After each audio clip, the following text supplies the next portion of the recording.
Welcome back to the Wholehearted Living podcast. I'm Debs Thorpe, and over the past 2 weeks we've been exploring wholeness.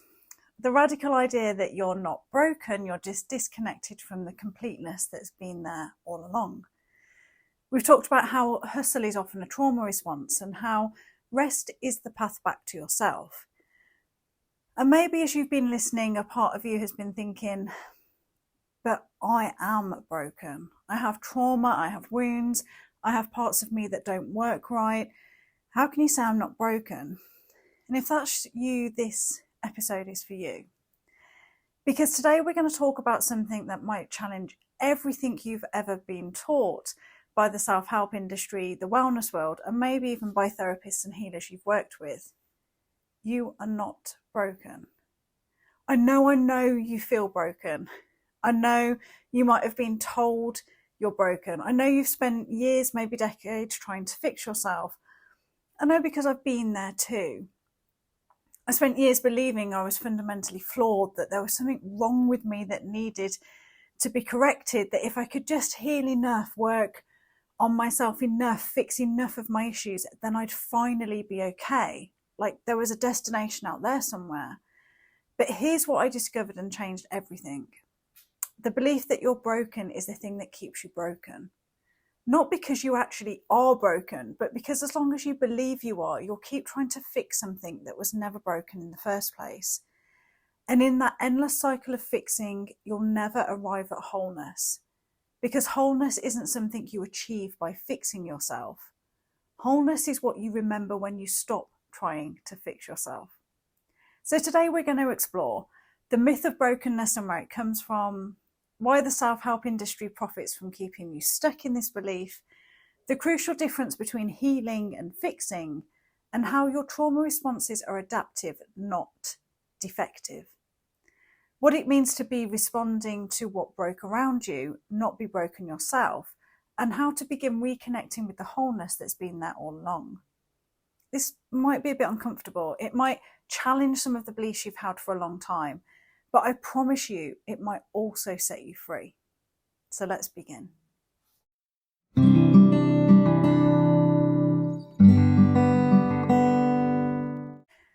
So let's start by naming the story you've been sold. From the moment you experienced pain, trauma, or struggle, whether that was in childhood or adulthood, you were given a narrative.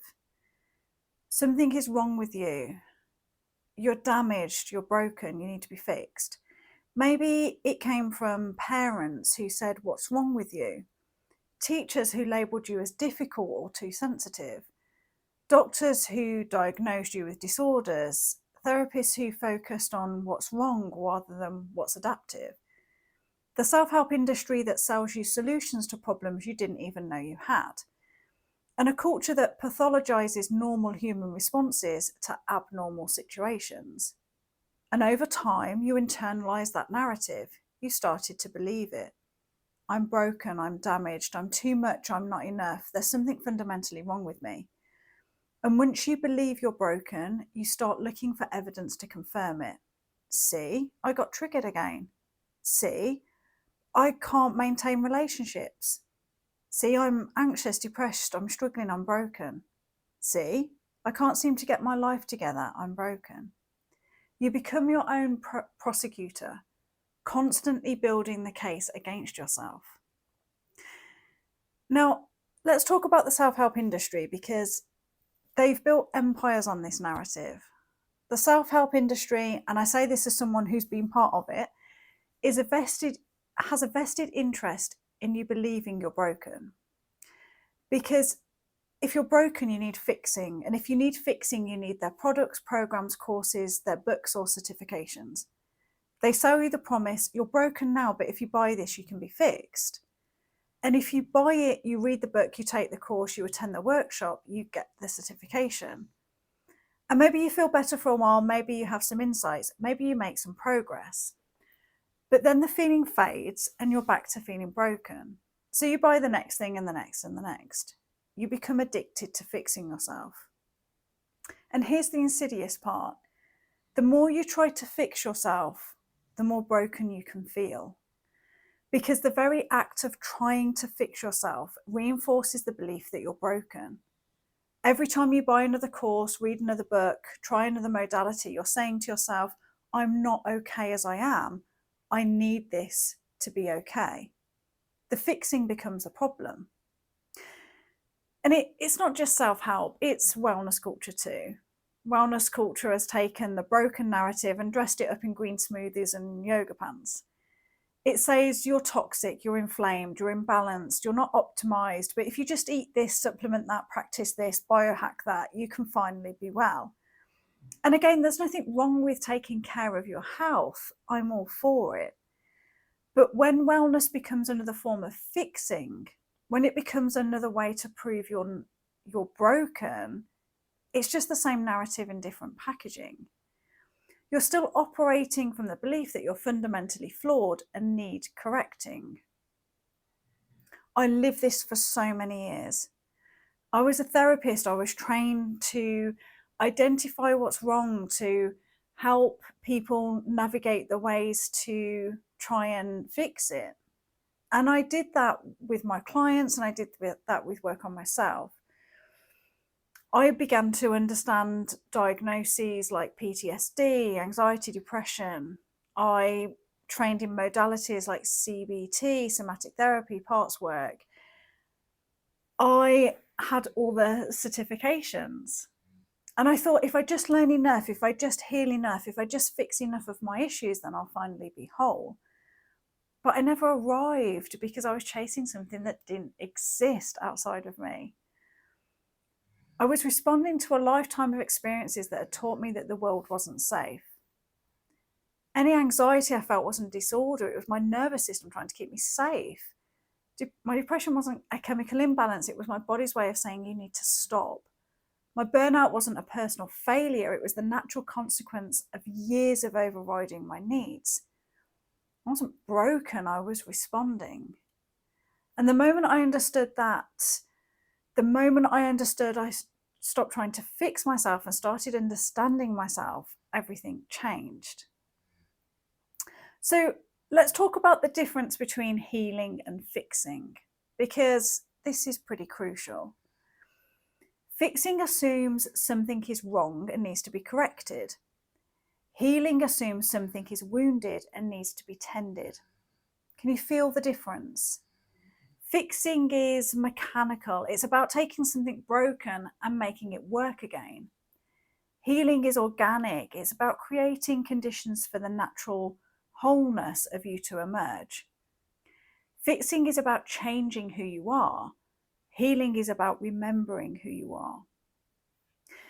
Fixing sounds like, I need to get rid of my anxiety. I need to eliminate my triggers. I need to stop being so sensitive. I need to fix my attachment style. I need to overcome my trauma. I need to be less broken. Fixing is problem-focused, deficit-based, about elimination and correction. It's soft and harsh and forceful, rooted in shame, like there's something wrong with me. And it's never ending because there's always something else to fix. Fixing treats you like a machine with faulty parts that need replacing. Healing sounds like, I want to understand my anxiety and what it's trying to protect me from. I want to learn what my triggers are teaching me. I want to honour my sensitivity as a gift, not a flaw.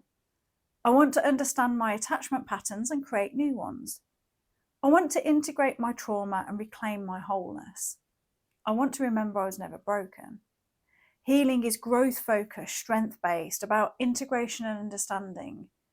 It's gentle and compassionate. It's rooted in curiosity, like, what is this trying to tell me?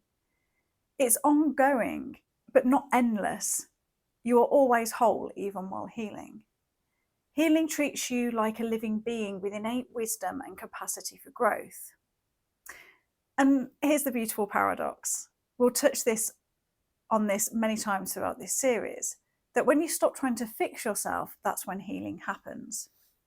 Because healing requires you to accept yourself as you are right now in this moment, including the parts that hurt, the parts that struggle, the parts that don't fit the mold.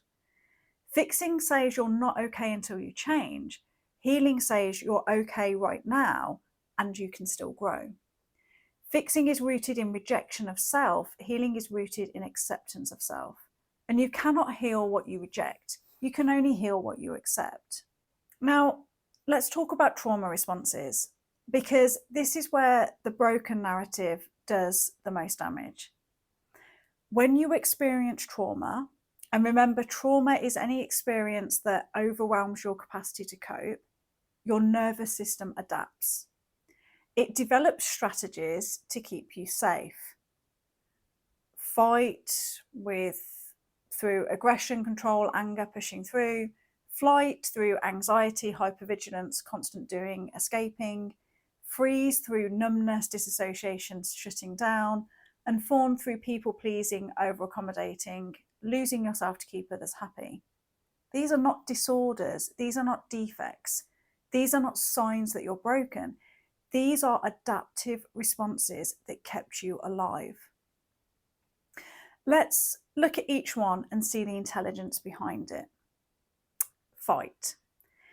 If you learn that the world is hostile and you need to defend yourself, fighting makes sense. Your aggression, your need for control, your anger, these protected you from being hurt or overpowered. Flight. If you learned that danger could come at any moment, being hypervigilant makes sense.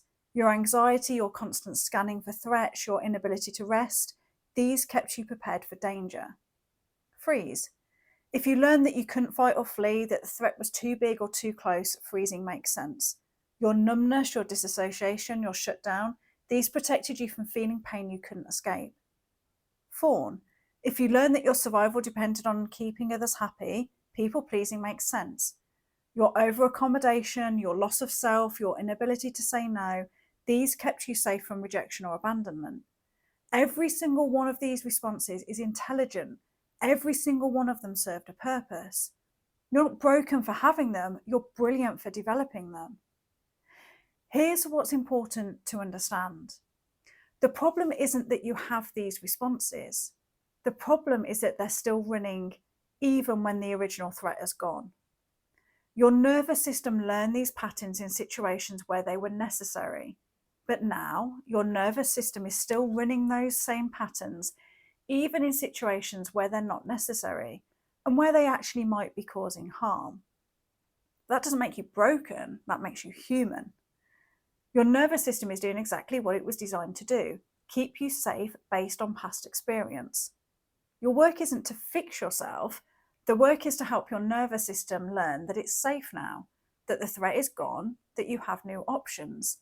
That's not fixing, that's updating, that's healing.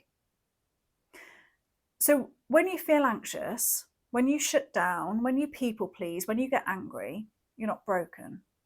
You're responding to what broke around you. Maybe what broke was your family system, your sense of safety, your trust in others, your belief that the world is benevolent, your right to have needs, your permission to be yourself. Those things broke. You didn't. You adapted to survive in a broken situation. That's not the same as being broken yourself. And this reframe, this shift from I'm broken to I'm responding, it changes everything. Because if you're broken, you need fixing. But if you're responding, you need understanding, compassion, and new information. You need to learn that you're safe now, that you have choices now, that you can respond differently now. And that's healing, that's growth, that's wholeness. Here's the image I want you to hold. Imagine your wholeness as a seed, a perfect, complete seed. Now, imagine that seed gets buried under layers of soil, layers of trauma, conditioning, survival patterns, protective mechanisms. The seed is still whole. It's still complete. It's still perfect. It's just covered. You are that seed. Your wholeness is still there. Beneath all the layers, it never left. It never broke. It's just being covered over by everything you had to do to survive. And the work, the healing work, isn't about fixing the seed. It's about removing the layers that are covering it. It's about releasing the survival patterns that no longer serve you, shedding the conditioning that taught you to be someone that you're not, letting go of the protective mechanisms that are now keeping you stuck, peeling back the layers to reveal the wholeness that's been there all along. You're not creating wholeness, you're uncovering it. And here's something really important. Your wholeness doesn't mean you don't have any wounds. It means you're whole even with the wounds. Wholeness isn't perfection. Wholeness isn't the absence of pain or struggle or difficulty. Wholeness is the capacity to hold all of it, the light and the dark, the healed and the wounded, the strong and the vulnerable. Think about the earth. The earth holds everything: beauty and decay, growth and death, nutrients and toxins, light and darkness. And the earth is still whole. It's not broken because it contains difficult things. It's whole because it can hold it all. You're like the earth and you can hold it all and you're still whole. Your anxiety doesn't make you broken. Your trauma doesn't make you broken. Your struggles don't make you broken. They make you human. They make you real. They make you someone who's lived and survived and adapted. And you're whole. You've always been whole. So the invitation isn't to fix yourself, it's to remember yourself. To remember who you were before the world told you who you needed to be. What you knew before you learned to doubt yourself. The wholeness that existed before the layers that covered it. The completedness that's been there all along. You don't need to become whole. You need to remember that that's what you are. Let's come back to the earth for a moment, because nature has a lot to teach us about this, as I'm sure you're realizing through this season. Have you ever seen a tree with broken branches? Maybe from a storm, maybe from age, maybe from disease. The branch is broken, but the tree isn't broken. The tree is still whole. The tree doesn't say, I'm defective because I have a broken branch. I need to fix myself before I can grow again. No, the tree continues to grow. It adapts, it sends other nutrients to other branches, it might grow around the wound, it might develop new growth in a different direction. The tree knows a broken branch doesn't mean a broken tree. And you're like that tree. You might have broken parts, broken trust, broken boundaries, broken beliefs about yourself. You might have wounds that haven't fully healed, but those broken parts don't make you broken. You are still whole, you are still growing, you are still the tree. There's a Japanese art form called Kintsugi, the art of repairing broken pottery with gold. When a bowl or vase breaks, instead of throwing it away or trying to hide the cracks, the artist fills the cracks with gold lacquer. And the piece becomes more beautiful, more valuable, more unique because of the cracks, not in spite of them. The cracks become part of the beauty. The brokenness becomes part of the wholeness. Think of yourself like that pottery. Your cracks, your wounds, your trauma, your struggles, they're not flaws to be hidden or fixed. They're part of your story, part of your beauty, part of what makes you uniquely you. So when you stop trying to hide them or fix them, when you start to honor them as part of your wholeness, that's when the gold appears. That's when you realize, I'm not broken, I'm becoming. And here's what the earth teaches us most powerfully. The ground holds everything. The beautiful and the decayed, the living and the dead, the seeds and the bones. And the ground does not reject any of it. The ground doesn't say this part is acceptable, but this part makes me broken. The ground holds it all. And in holding it all, the ground creates the conditions for new life. You can hold all of yourself, the parts you're proud of and the parts you're ashamed of, the healed parts and the wounded parts, the light and the shadow. And in holding all of yourself with compassion, you create the conditions for healing, for growth, and for wholeness. You don't have to reject any part of yourself to be whole because you're already whole. So, how do you begin to remember your wholeness? How do you shift from I'm broken and need fixing, or I'll be whole when I just figure that bit out, to I'm whole and I'm healing. Well, it starts with awareness, with noticing, with gentle questioning. And here are some practices to begin with. First, notice your broken language. Start paying attention to how you talk about yourself, both out loud and in your head. Notice when you say or think, I'm so broken, I'm damaged, there's something wrong with me, I need to fix this, I'm too much this, I'm not enough that. Just notice, don't judge yourself. Just become aware of how often you reinforce this narrative. Secondly, reframe it with curiosity. When you notice that broken language, gently reframe it with curiosity. Instead of, I'm broken because I got triggered, say, I'm responding to something that felt unsafe. What is my nervous system trying to protect me from? Instead of, there's something wrong with me, try, I'm having a human response to a difficult experience. What do I need right now? Instead of, I need to fix my anxiety, try, my anxiety is trying to tell me something. What is it trying to communicate? Curiosity opens the door to understanding. Judgment keeps you stuck in shame. Thirdly, acknowledge your adaptations. Take some time to acknowledge the intelligence of your survival responses. Write or speak out loud, my anxiety, people-pleasing, shut-down anger kept me safe when. This response made sense because. I'm not broken for having this response. I'm intelligent for developing it. Honour the part of you that learned to survive. Thank it for keeping you alive. And then connect with your wholeness. This is a simple but powerful practice. Place your hands on your heart. Feel your heartbeat. Say to yourself, I am whole. I have always been whole. My wounds don't make me broken. I am healing and I am whole. I can hold all of myself with compassion. You don't have to fully believe it yet, just let the words land. Create space for a new possibility in your nervous system. And then look for evidence of your wholeness. There's a particular part of the brain wired to look for evidence of what you believe. If you believe you're broken, it will find evidence of your brokenness everywhere.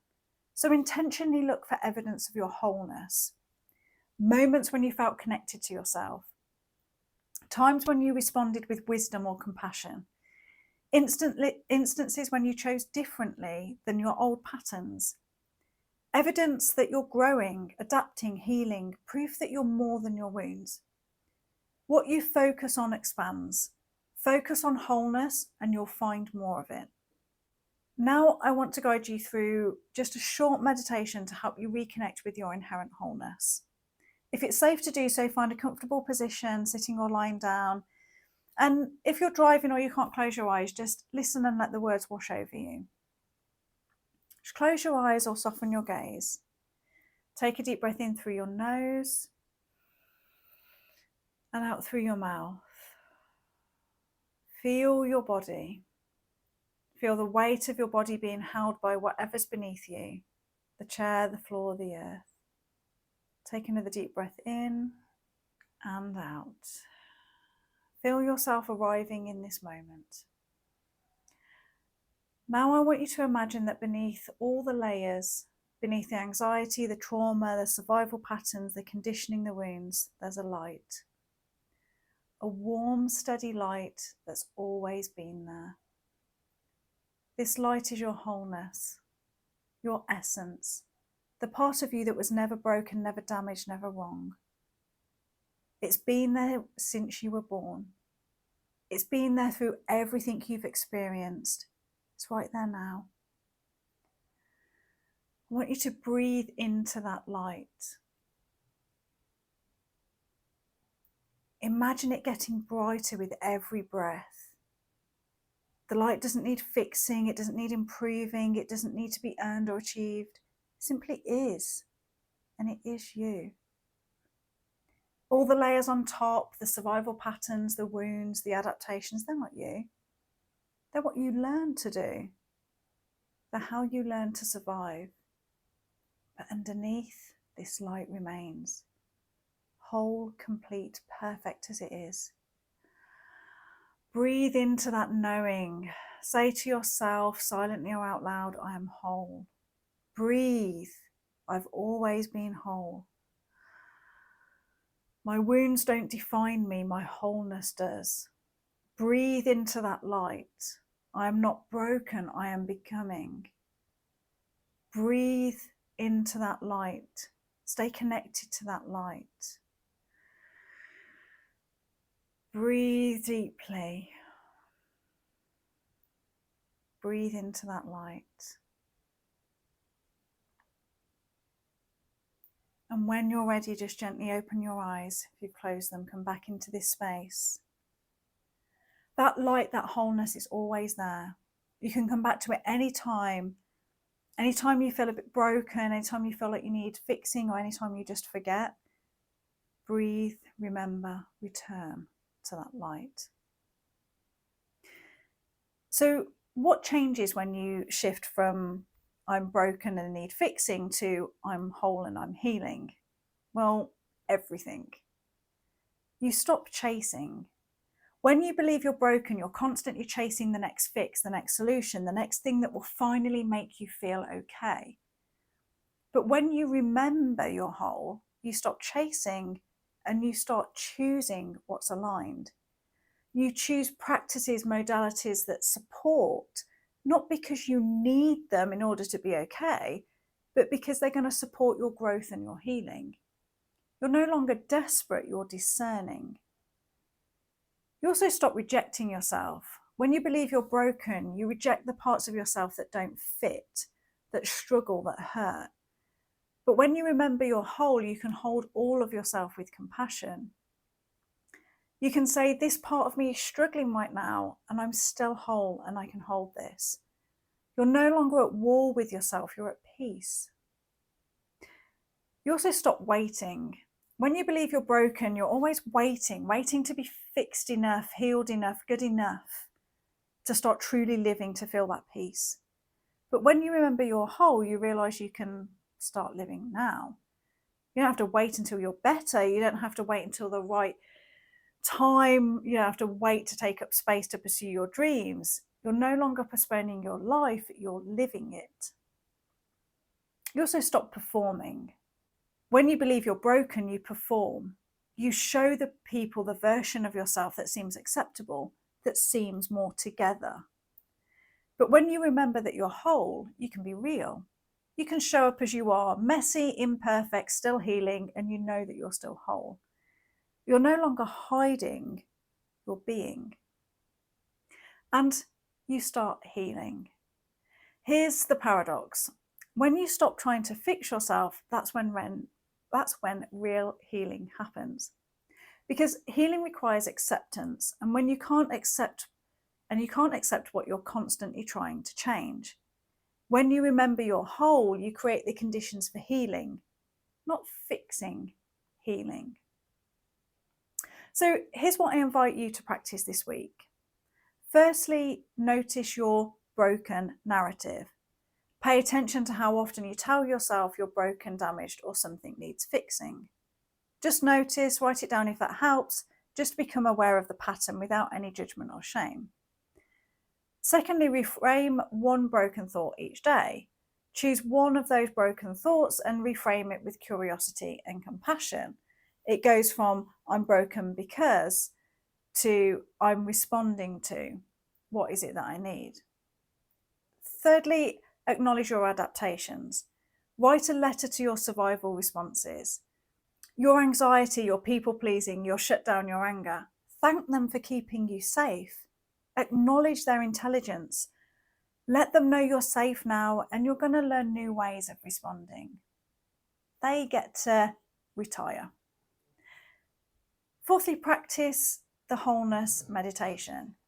Use the meditation from today's episode, connecting with the light of the wholeness beneath all the layers, and practice it daily, even for just 5 minutes.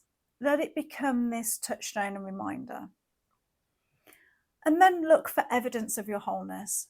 Each day, write down one piece of evidence that you're whole. A moment of connection, a wise choice, a compassionate response, growth that you've experienced, strength that you've shown. Train your brain to see wholeness instead of brokenness. And as you practice this shift, you might feel resistance. The broken narrative is familiar, even if it's painful. grief for all the years you've spent believing you were broken, relief at finally being able to stop fixing yourself, doubt that can it really be this simple, and hope that you might just be whole. All of these feelings are valid. All of them are welcome. This is a profound shift in thinking, so be patient with yourself, be gentle, keep practicing. This, again, is not something you're fixing, it's something you're remembering. So here's what I want you to know deep in your bones. You're not broken, you never were. You're not damaged goods, you're not defective, you're not too much or not enough. You are a human being who has experienced difficult things and adapted brilliantly to survive them. Your anxieties is not a disorder, it's your nervous system trying to keep you safe. Your trauma responses are not defects, they're intelligent adaptations. Your struggles are not evidence of brokenness, they're evidence that you're human. And you are whole, you always have been. You don't need to be fixed, you need to be understood, honoured and supported as you heal. Healing isn't about eliminating your wounds, it's about integrating them. It's about learning to hold all of yourself, the wounded and the whole, with compassion. You're not a project to be completed, you are a person to be loved. And that love starts with you, with remembering that you're whole, with stopping the endless cycle of fixing and starting the sacred practice of healing. So here's my invitation. What if you stopped trying to fix yourself? What if you put down all the books, all the courses, all the modalities just for a moment and simply remembered, I am whole. I have always been whole. I am healing and I am whole. What would change? I think you'd discover something beautiful. The wholeness you've been seeking has been there all along, waiting for you to remember. You don't have to earn it, you don't have to achieve it, you don't have to fix yourself enough to deserve it. You just have to remember. And in next week's episode, we're going to explore grounding practices, that they are the how of how you come back to your body and find the solid ground beneath the chaos and begin connecting with your true self underneath all of these survival patterns. So it's going to be a really great addition to what we've covered here today. Welcome home. Welcome home to your wholeness. And do let me know in the comments how this resonates for you and what it means for you to hear this message today.